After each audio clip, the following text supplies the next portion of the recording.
Flavio critique le vote féminin en faveur de Lula et l'accuse de se venger de São Paulo. Réfléchis bien. Les amis, réfléchissez bien, regardez ça. Aujourd'hui, lors d'un petit déjeuner avec des conseillers municipaux à São Paulo, Flávio Bolsonaro, pré-candidat à la présidence, a affirmé ne pas comprendre pourquoi les sondages montraient que plus de femmes préféraient Lula à lui. Qu'a-t-il ajouté? En critiquant le soutien féminin à Lula, Flávio a affirmé que les causes des femmes sont défendues par la droite.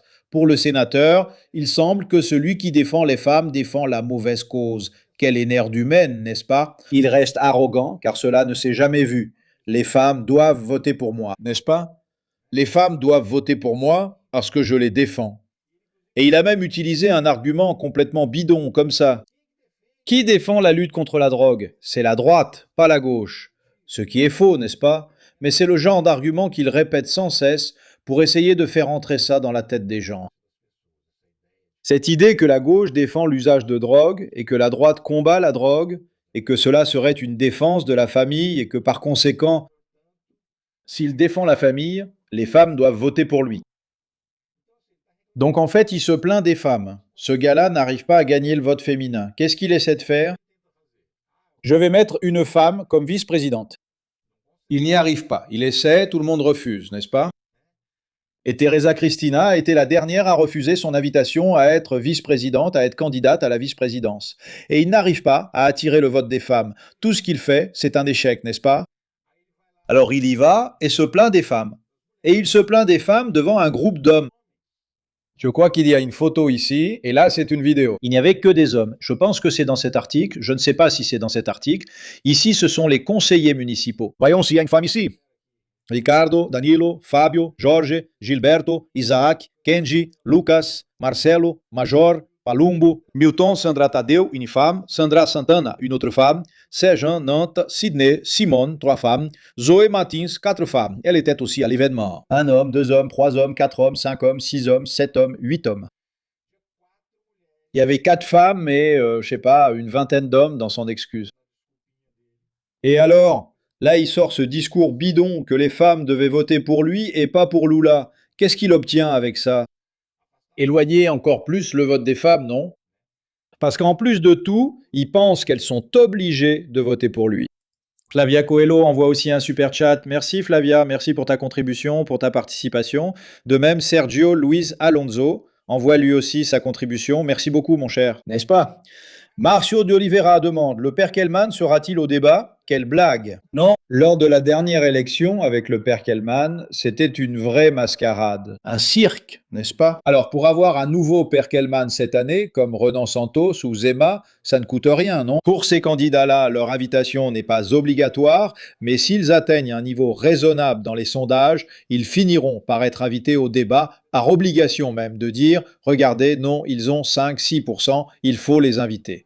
Enfin, oui, Polo Santos a envoyé un autre super chat ici. Je m'étais mal exprimé. Ce n'est pas du gaspillage, non. C'est un privilège d'avoir ta chaîne pour nous éclairer et pouvoir contribuer, même en se trompant. Merci Polo, vraiment. Je suis très heureux de voir que tu as cette façon de penser, d'être content d'être ici avec nous aussi. Je suis vraiment content de t'avoir parmi nous. Continue, mon ami, continue. Les grands projets en faveur des femmes viennent de la gauche, principalement du PSOL, que je suis peu sur un autre réseau social. Oui, qui présente? La proposition pour combattre la violence contre les femmes vient de la gauche. La gauche défend vraiment la famille, par exemple en mettant fin au système de 6 jours de travail pour 1 jour de repos. Qui en profite avec l'arrêt de ce système? La famille. N'est-ce pas? La femme qui travaille 6 jours par semaine aura 1 jour de plus en famille. Oh, je ne sais pas, pour aller à l'église ou se divertir, pour aller au cinéma, pour aller au théâtre, aller dans un bar boire un verre, parce qu'il faut bien se détendre de temps en temps, n'est-ce pas? Ricardo, 20 105. Merci aussi pour le cadeau, enfin, c'est bien ça. Les grands projets en défense des femmes, de l'égalité salariale. Qui a présenté cette proposition? Qui a voté contre? La droite. Qui a voté pour? La gauche. L'égalité salariale entre les hommes et les femmes. Ainsi de suite. Je pourrais ajouter bien d'autres choses à cette liste. Isabelle Ferreira. Ricardo, y a-t-il une limite à l'impudence d'André Mendonça? Le STF peut agir de la manière suivante. Si quelqu'un fait appel d'une décision du ministre André Mendonça, alors cela sera évalué par les autres ministres. Tant que personne ne fait appel, cela reste entre ses mains. Il continue de décider de ces choses parce qu'il est le rapporteur de l'affaire. Mais par exemple, cette nouvelle enquête qui concerne la corruption et le trafic d'influence, la défense de Luligna épudie si elle demande ou non à la justice que cette affaire soit transférée à la cour d'appel. D'ailleurs en première instance. Pourquoi? Parce que cela n'a rien à voir avec le STF. Il n'y a pas de député enquêté, aucun ministre n'est visé par l'enquête, il n'y a personne bénéficiant d'un privilège de juridiction qui soit enquêté. Pourquoi cette enquête resterait-elle à la Cour suprême fédérale? Cela n'a aucun sens. La défense de Luligna en tient aussi compte car cela retire l'affaire des mains d'André Mendonça. Ça diminue un peu la persécution. Parce que l'autre procédure, l'autre enquête, celle des retenus de l'INSS, jusqu'à présent n'a rien donné. Mais celle-ci implique aussi des personnes bénéficiant d'un privilège de juridiction.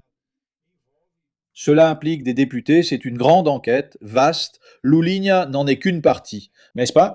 C'est pourquoi c'est devant la Cour suprême fédérale, mais l'autre n'a vraiment aucune raison d'y être, aucune justification. Bon, continuons, il y a plus. Qui parle ici?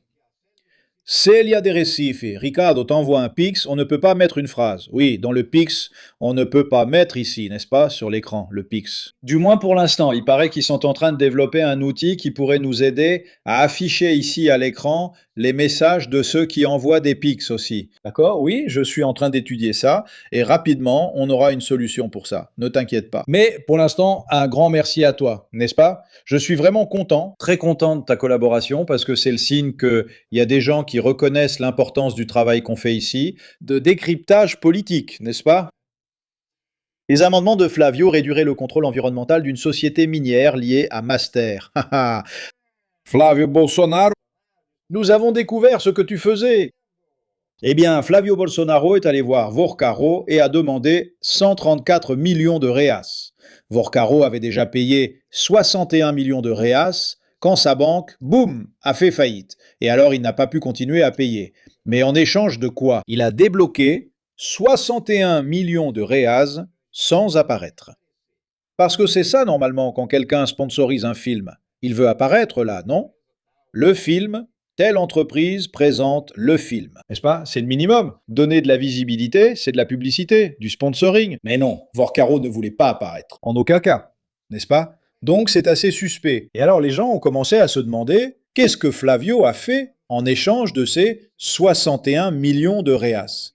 Eh bien, ICL Noticias, laissez-moi voir qui en est l'auteur, c'est Kleber Lourenço, qui est Kleber Lourenço, a mené une enquête et a commencé à relier des informations concernant l'examen de textes auxquels Flavio ajoutait des amendements, essayait de modifier des projets de loi, des mesures provisoires, etc. Durant la période où ces transferts d'argent avaient lieu. Que découvre-t-il? La banque Master, par l'intermédiaire d'une entreprise, une autre entreprise, une sorte de société écran comme ça, était propriétaire de 90% d'une société minière. 90%. Et cette société minière, l'exploitation de certaines régions nécessite 2 autorisations de l'État et du gouvernement fédéral. Des autorisations environnementales. Qu'est-ce que Flavio proposait? Retirer. Il a ajouté quelques amendements modifiant les projets de loi. Retirer l'obligation pour le gouvernement fédéral de donner aussi l'autorisation. Laisser seulement au gouvernement de l'État. Cela profitait à qui? Pour la société minière dont je parle et d'autres aussi. Qui était le propriétaire? C'était Master.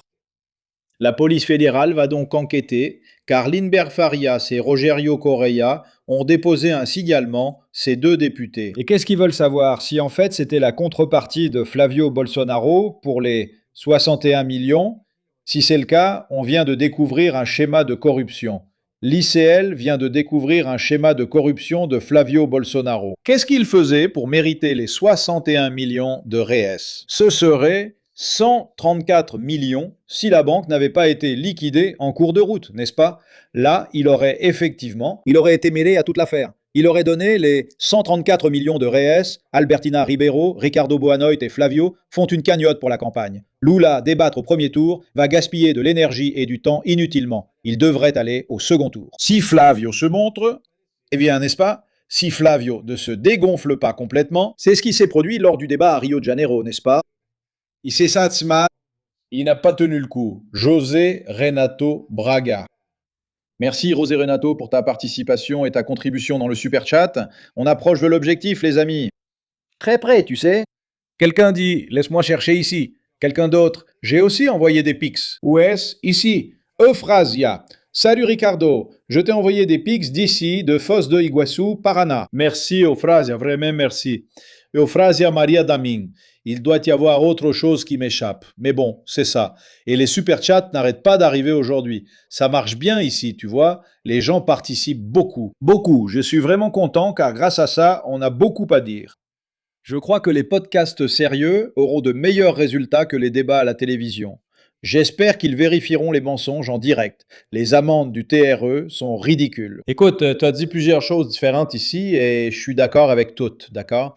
Les podcasts, en fait, c'est une conversation plus longue, ouverte et franche, d'où peuvent émerger beaucoup d'aspects intéressants. Il doit vraiment participer à ces podcasts. Et je pense qu'il doit être présent à toutes les interviews des journaux, des chaînes de télévision. Il doit se rendre à ces interviews parce que là, ce sont des journalistes qui posent des questions sérieuses, posant des questions sur le programme et le gouvernement actuel. C'est là qu'il parvient à bien répondre aux questions. J'espère qu'ils vérifieront les mensonges en direct, même si je doute que cela arrive. Que cela va arriver. Ils vont avoir un système de vérification, non? Ils devraient. Les mensonges dans ce débat seront nombreux, donc un système de vérification serait crucial. Mais je doute qu'il existe. Les amendes du TRE sont vraiment dérisoires et inefficaces. Très souvent, il vaut mieux payer l'amende. Le crime paie quand la sanction n'est qu'une simple amende électorale. On parle d'argent qui n'appartient même pas au candidat. S'il payait lui-même, ce serait différent. Mais ce n'est même pas le cas. C'est le parti et le fonds électoral, donc de l'argent public, qui paient. Le candidat n'en ressent donc même pas la moindre conséquence. Donc vraiment, c'est une bêtise. Marcio de Oliveira. Ricardo, comment fonctionnerait une éventuelle ingérence étrangère dans les zones de vote électronique? Pourrait-il y avoir une facilitation de la part du candidat, du TSE? Cette intervention peut se produire en remettant en question la crédibilité des urnes, en disant que les urnes peuvent être truquées, en disant que les urnes sont faciles à frauder, à être piratées, à changer le vote, cette histoire-là, de taper. Tu te souviens de l'élection de 2018? Tu tapes 17, ça change pour 13. Parce que c'était un mensonge, non? Mais c'est ce genre de choses. Ils peuvent produire ça. C'est ça le plus grand danger. Les États-Unis peuvent produire des rapports de soi-disant enquêtes avec de très gros guillemets, parce que ces enquêtes sont fausses, en prétendant qu'ils ont trouvé une irrégularité ou une vulnérabilité dans les urnes du Brésil. Alors, les bolsonaristes s'occupent de faire le reste. Autrement dit, voyez, même les États-Unis disent que les urnes ne sont pas fiables. Cela offrirait à Flavio Bolsonaro un argument pour continuer à les contester. Voilà comment ils interviendraient.